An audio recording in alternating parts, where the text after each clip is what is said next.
అమ్మ ఇంకా రెడీ అయ్యావా అని చెప్పేసి వాళ్ళ కూతుర్ని పిలుస్తూ ఉంటాడు సత్యం ఊరికెళ్ళడానికి. రెడీ అయ్యాను నాన్న అనగానే, నేను కూడా రెడీ అండి అని చెప్పేసి ప్రభావతి బ్యాగ్ పట్టుకొని వస్తుంది. ప్రభావతిని చూడగానే సత్యం ఇక తన కూతురు ఇద్దరు షాక్ అయి చూస్తూ ఉంటారు. ఏంటి ప్రభా, నువ్వు బ్యాగ్ వేసుకొని ఎక్కడికి వెళ్ళావు? అదేంటి గడ్డి వాములు సూది పోగొట్టుకున్నాడు దోలన్నట్టు అలా చూస్తున్నారు అని చెప్పేసి ప్రభావతి అడుగుతుంది. అలా కాదు, నువ్వు బ్యాగ్ పట్టుకొని వచ్చావు ఎక్కడికి? ఎక్కడికేంటి? మా అత్తగారింటికి. నేను రావద్దా? పదండి పదండి, బస్ టైం అవుతుంది.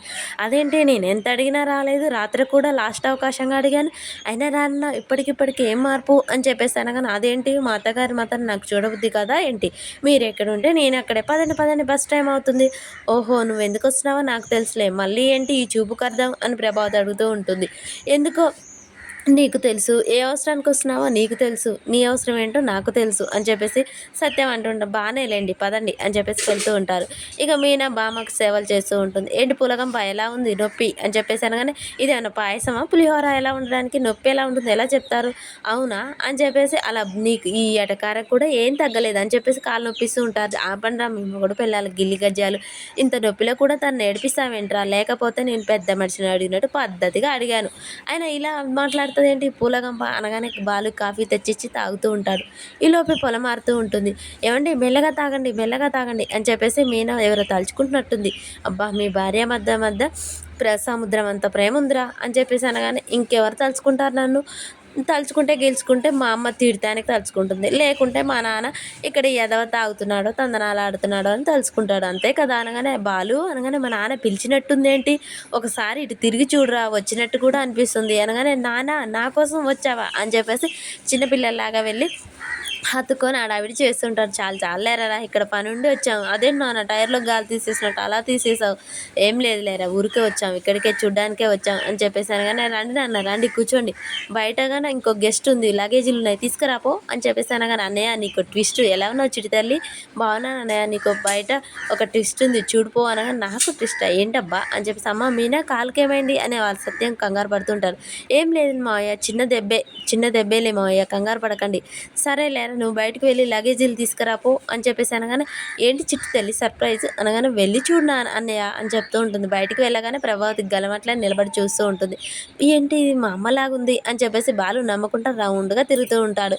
ఇవి మా అమ్మేనా, మా అమ్మలాగే ఉంది అని చెప్పేసి అనగానే, ఏంట్రా ఎదవా అలా చూస్తున్నావు అనగానే, తిట్టు కూడా మా అమ్మలా ఉంది, ఆత్మనా మా అమ్మనా, ఆత్మ ఏం కాదు నేనే, ఏదో ఒకసారి తిట్టు, సరే లేరా పనికి మళ్ళీ ఎదవా, ఈ లగేజీలన్నీ తీసుకురా, నాకు నమ్మకం వచ్చింది మా అమ్మవే కదా నువ్వు అని చెప్పేసి బాలు ఎటకారంగా మాట్లాడుతూ ఉంటాడు. చాలులే బుద్ధి లేకుండా మాట్లాడుతున్నావు అని చెప్పేసి ప్రభావతి ఇంట్లోకి వస్తుంది. ప్రభావతిని చూడగానే మీనా అందరూ షాక్ అయి చూస్తూ ఉంటారు.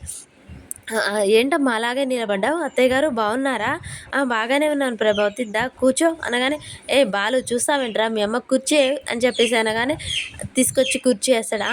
బాలు వాళ్ళ అమ్మ మాటలకు వింతగా షాక్ అయి చూస్తూ ఉంటాడు. ఎన్నడూ వాళ్ళ నాయనమ్మని పలకరించేది, మా నాయనమ్మనేంటి ఇంత ప్రేమగా పలకరిస్తుంది, అసలు ఏంటి కారణం అని చెప్పేసి బాలు ఆలోచిస్తూ ఉంటాడు.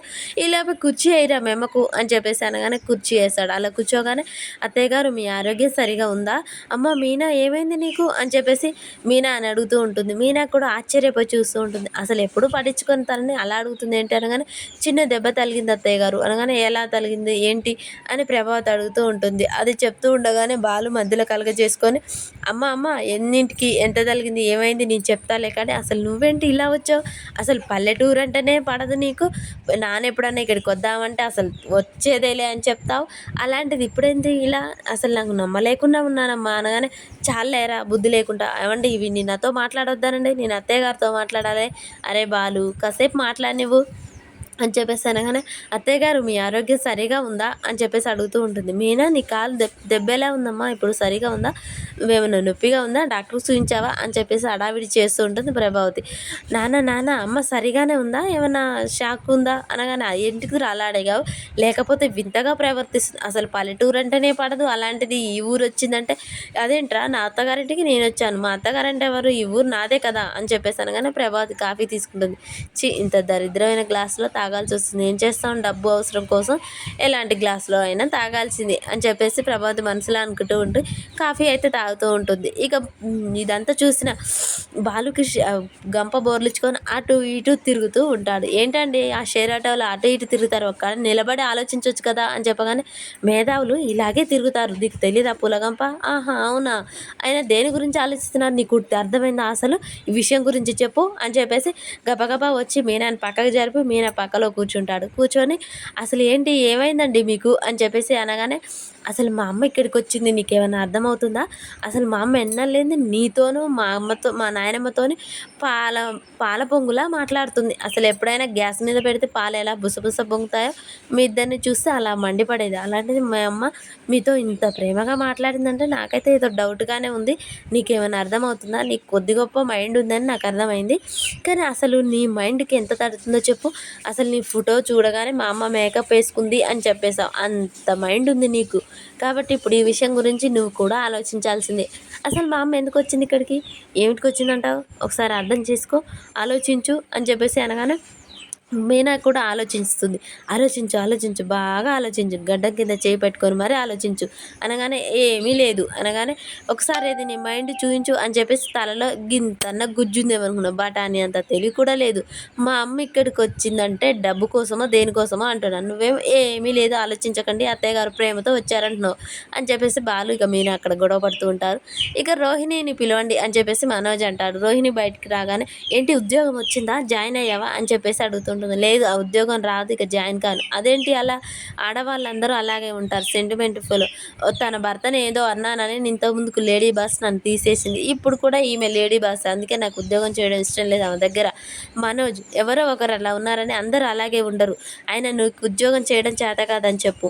లేడీలు ఎంతమంది ఎన్ని బిజినెస్లు రన్ చేస్తలేరు, ప్రతి లేడీ అలాగే ఉండదు కదా. కాబట్టి నీకే ఉద్యోగం చేయడం చేత కాదు. ఎంత మార్పు వచ్చింది రోహిణి, నన్ను ఎన్ని మాటలు అంటున్నావు అని చెప్పేసి మనోజ్ అయితే రోహిణితో గొడవ పడుతూ ఉంటాడు. ఇక ప్రభావతి డబ్బు కోసం తిప్పలు పడుతూ అక్కడ ఇంట్లో పనులన్నీ చేస్తూ ఉంటుంది. ఏంట్రా నీ పెండ్లంలో ఇంత మార్పు, ఎన్నడైనా ఇంత పని ముట్టుకునేది కాదు, ఇంత పని చేస్తుంది ఏంట్రా కష్టపడిపోయి, చాలు చాలు గలాబి చాలు అని చెప్పేసి సత్యం అంటూ ఉంటాడు. ఈలోపే బాలు అక్కడికి వచ్చి చూశాడు.